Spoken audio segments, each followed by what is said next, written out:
So I mentioned our remarketing grid is going to have two axes, behavior on the y-axis and then time across the x-axis.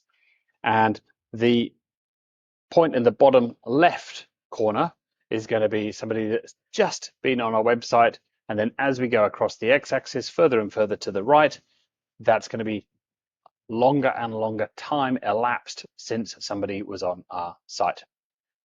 So we could take, if you think about that big bucket that we started with in the first video, when you start a Google Ads remarketing list, by default, it's going to be 30 days.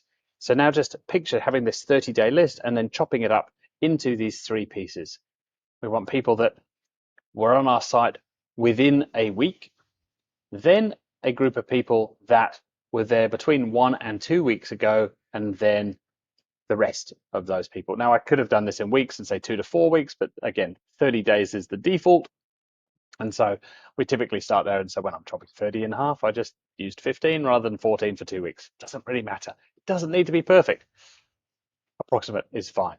So if we want to target those three groups of people, we need three different audiences of 7, 15, and 30 days. And if we wanted to target just this group, say the 16 to 30-day group, the way we do that is by targeting the 30-day group. So picture everybody that is now inside that big bucket, and then we exclude people within the 15-day group. So these people here, this is all the people from day 0 to day 15, and that ends up with us showing ads to people from day 16 to day 30. And so that's how you're able to show ads to different groups of people over time. There is a thing I should point out at this point, that's bad English, called custom combinations, where you can actually build directly into your remarketing audiences people that have done this and not this. So you can actually build rules so that you just create this one audience. But I find that much, much more confusing, because if we're going to use multiple timeframes and multiple behaviors, you might end up building 20, 30, 40 different audiences, and it's much, much cleaner. And trust me, I've tried the other way many times and it always gets messy.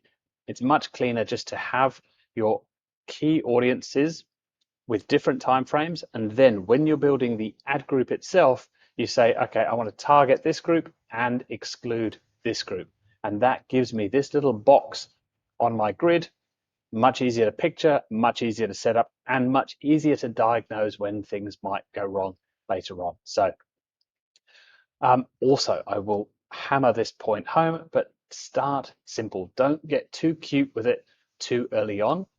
Start fairly simple, a little bit more complex than just the one big bucket, but don't go create 38 different buckets on day one for a site that's only got 15,000 monthly users. It's overkill, and you're probably just going to waste a whole bunch of time. So start simple, get some results, and then improve over time.